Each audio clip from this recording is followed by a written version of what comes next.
Hello everyone, and welcome to another episode. So, we've had a few episodes since the end of Nightfall where we saw sort of the other choices we could have made. It mostly revolved around the heroes we could have got. But now that we've seen that and we've kind of got the whole story in place, we can look at what happens at the end of Nightfall. Now, in a patch that was released, I can't remember how long after Nightfall was released, but it was quite quickly after it was released. ArenaNet added access to a new elite mission, which is extremely difficult, called the Domain of Anguish, and it let people access places they could see before but couldn't quite go, and that was pretty much, it all begins from behind this gate. So when the game first came out, people could see this gate, but nobody knew what was back there. Nobody could access it until this patch came out. And the same goes for the place called the Heart of Abaddon in the realm, Abaddon's Gate in the realm of torment, which we'll be seeing in this episode. So there's quite a lot of things to do around there. So for this first episode, I'm going to kind of introduce you to what the area is about, and indeed to this hero I referenced a while ago, the last hero of Nightfall, who's very cool. So we'll sort this out. So if we speak to the Guardian of Whispers now, he says the area behind these doors is not yet ready for public access, which is what he used to say. But now that we've completed the game, we can say, I would like to pay my respects to the new god Cormyr. Oh, so you know of the new statue. Well, I guess you can come in to sneak a peek. Let me know when you are ready. So we say we're ready, and he teleports you through the door. And you can come up around this bend, and yeah, you can find a statue of Cormyr. Obviously, I'm guessing sort of in 250 years, if the gods hadn't sort of left completely now, and I don't know how much the humans still kind of worship the gods in 250 years' time. But I've got to assume eventually we'll be seeing a lot of these statues about, just like we've been seeing in a lot of the statues of the other 5 gods. So yeah, this is kind of the first. This is the exact same one we saw that the Forgotten were near, and possibly Abaddon who'd been hiding from the world. That we saw right behind where we defeated him, basically. If we click the Goddess of Truth, you get the scriptures, which I put up for you at the end of the last episode. So we've already read those. I really like this last line, by the way. And so by mortal hands did a new immortal enter creation. That's just so cool. And anyway, just like all statues of the gods, don't forget this is the Chantry of Secrets. All the statues of the gods here are here. You can kneel at it and pay an offering to her. And what this will actually do is let you go to her elite area. So Grenth has got an elite area that you can go to by kneeling at him at this outpost, which is the underworld. Same with Balthazar, who takes you to the Fissure of Woe. And there's actually a third one now. So now that Cormyr's ascended, we can kind of go to her realm, which you might have guessed is going to be the realm of torment. That's going to be her realm. I'll explain more about that in a second. So she's called the Seer of Truth. This is her avatar. You'll notice this looks exactly the same as the Cormyr that came out of Abaddon's power at the end of the last mission. So we haven't actually seen what Cormyr looks like as a god. Do bear this in mind. Even from the very off, she just sent us an avatar. So we don't know what she looks like as a god anymore. We probably never will. We don't know what any of the gods' true forms really are. We only know Abaddon's kind of horrible corrupted form. So and possibly Doom's, but it kind of gets a little bit more complicated than that. We'll look at that when we get to the underworld. Anyway, the Seer of Truth. Cormyr knows the truths behind many mysteries. Do you dedicate this offering to one in particular? And you can do this for free. Yes, to the service of Cormyr. With their god destroyed, the wicked Marganites have retreated to the domain of Anguish and are rallying their forces. These dangers are not to be taken lightly.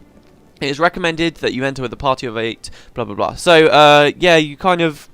There's another general who's trying to rise in Abaddon's stead, and pretty much the elite mission, as far as the story goes, I don't think what's happening here should be taken as serious as the whole Abaddon thing, but as far as gameplay goes, this is much harder and much more difficult to sort out, and much more interesting probably. So this is the Gate of Anguish. You may have noticed on the map, there were little circles around every little outpost we ever went to, and you might have noticed if you went an eagle eye, that there was another one here, and this is this elite mission. This is the Gate of Anguish. A tiny shred of shattered reality clinging to Abaddon's former realm, the Gate of Anguish leads to a domain of unimaginable sorrow and despair. It is here that the evil lord Malix the Unyielding builds his bastion of power, which threatens the very existence of the Goddess of Truth. And yeah, as I was saying, the realm of torment, now that Cormyr has ascended, this actually becomes her own personal realm. Come Guild Wars 2, it's called the Redeemed Realm.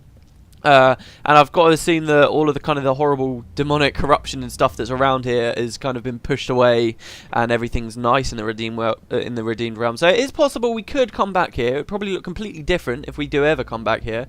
But I mean, it is a possibility for Guild Wars 2, so I wouldn't write it off straight away. Anyway, so this place is really quite interesting. I'll get more into it soon enough. You can see the other outposts here. We could actually see this from a long time ago. So before the patch went out, people in sort of the other outposts could even see this hanging there in the sky. How cool is that? But they couldn't get to it. I didn't actually get to the end of Nightfall by that point because I got really stuck on the Gate of Madness. But I can just imagine how awesome it would have been. Anyway, so that's the Gate of Torment there where we first entered. Right, so yeah, lots to talk about here. But I want to do kind of...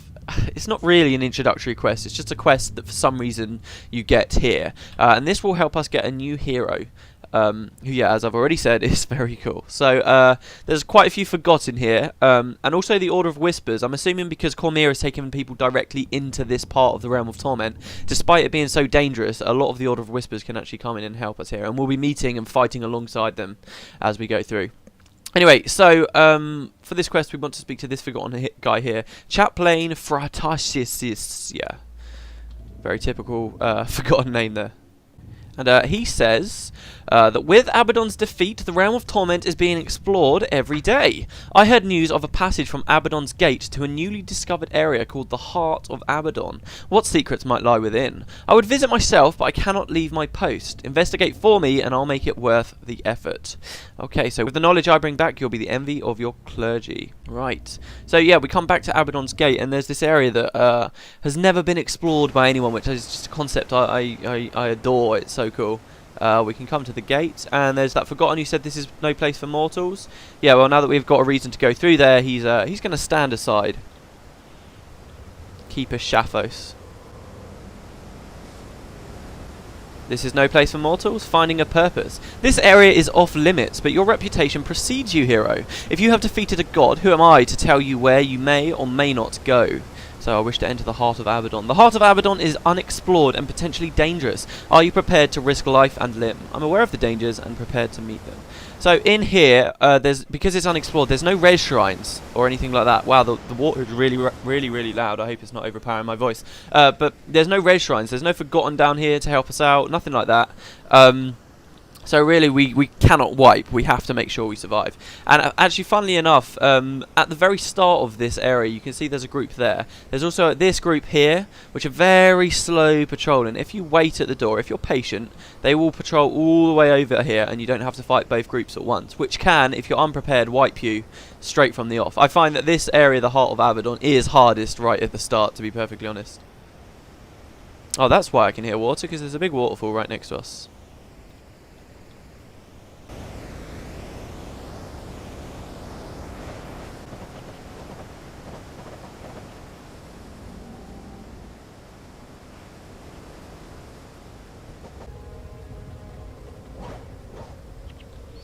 Okay, so that's this area clear. It looks pretty great, doesn't it? You'll notice this thing here. This is called a Binding Guardian. This is to do with the quest that we're doing here. To do with a hero. We don't know what it's doing here.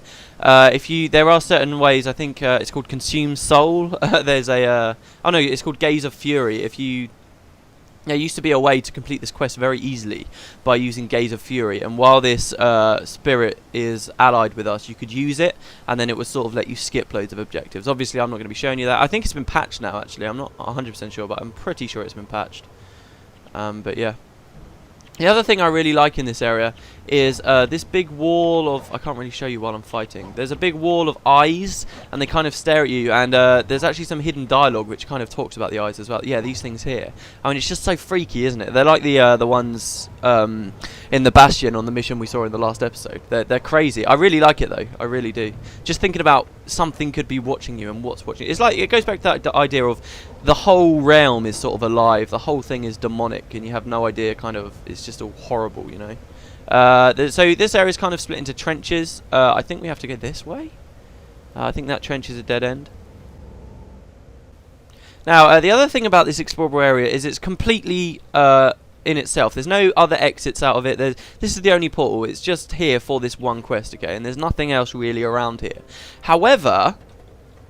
Oh, I'm fighting here. I don't want to aggro those guys over there. Oh shit, I accidentally did. Oh, this isn't good. We've double aggroed.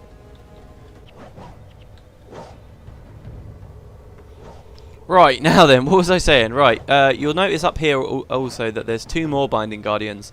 But I was saying about this outpost, this explorable area, it's pretty much just self-contained. There's nothing really to do here except for the quest. So there's no other portals or anything. It doesn't look like it leads anywhere, right?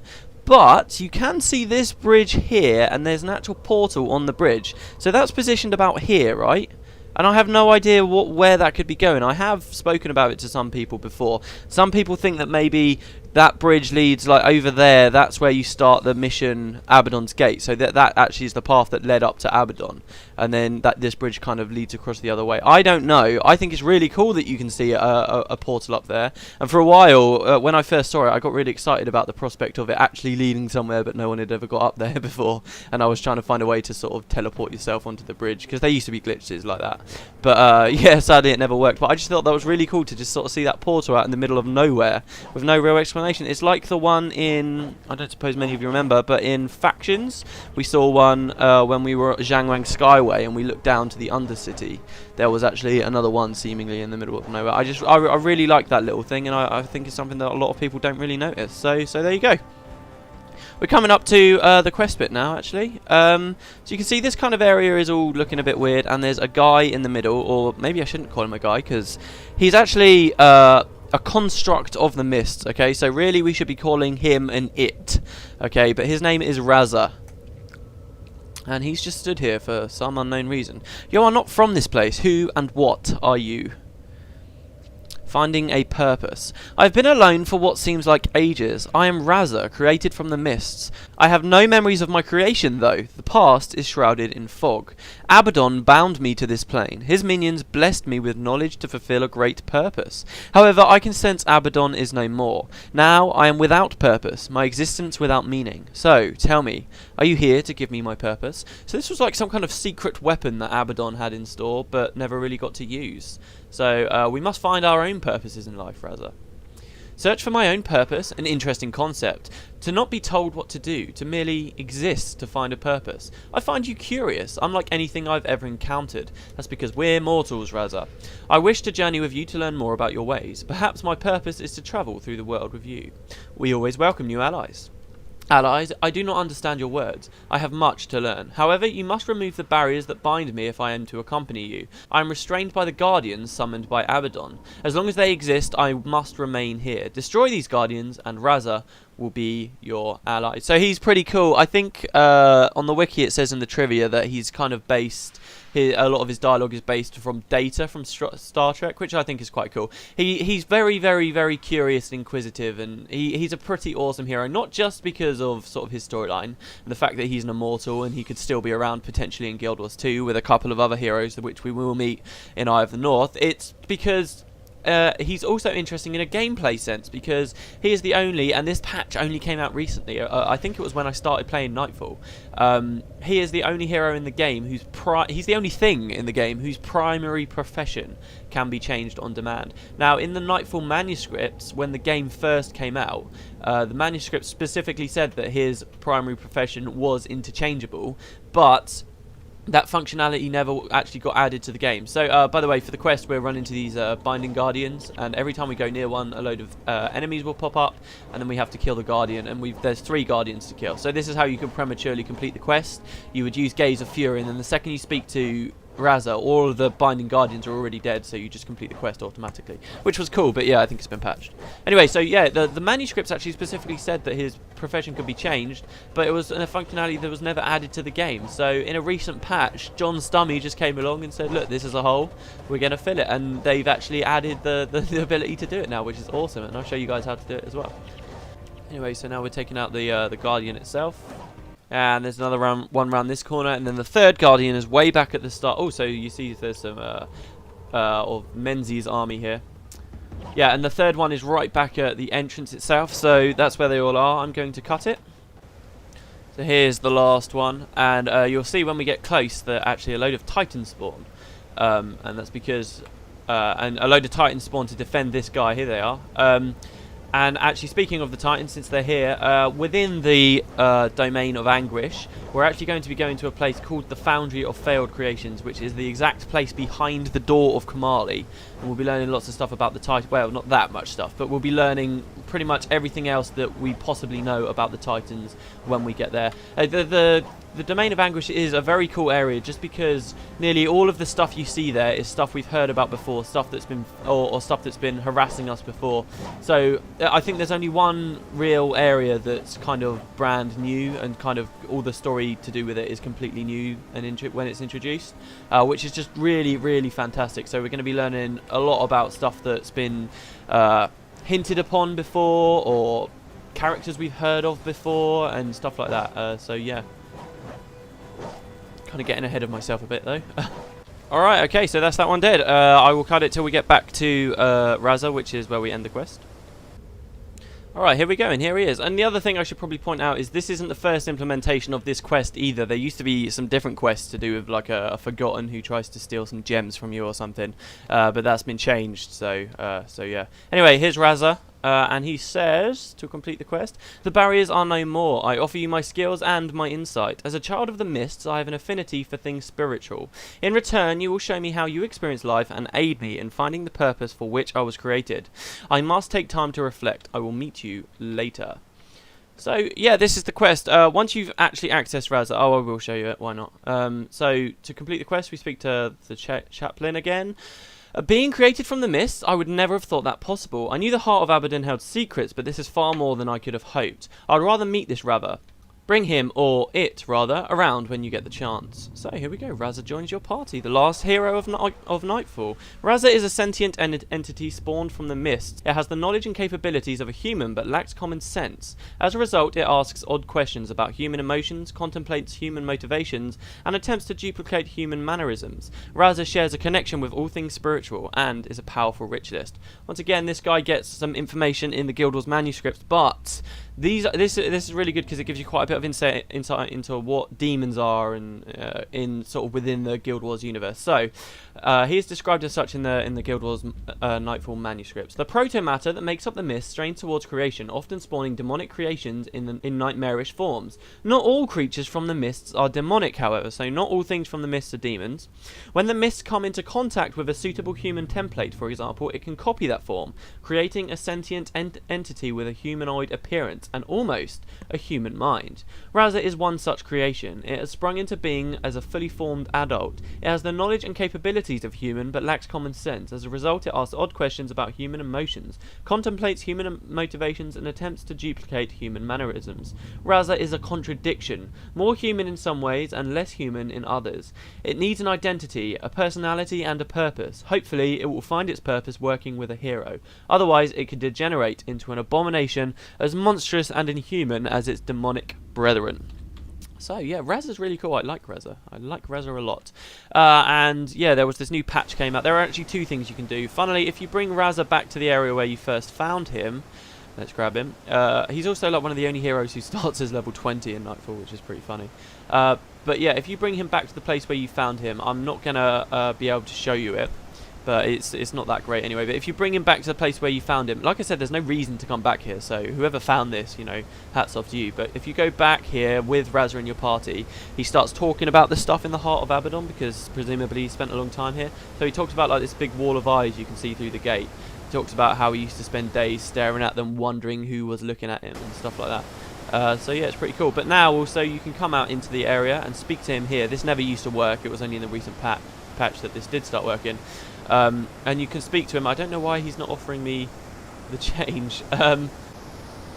Oh yeah, I know what the problem is. So if you go in with him in your party, he'll say those things if you go and explore. But if you kick him from your party and then go in,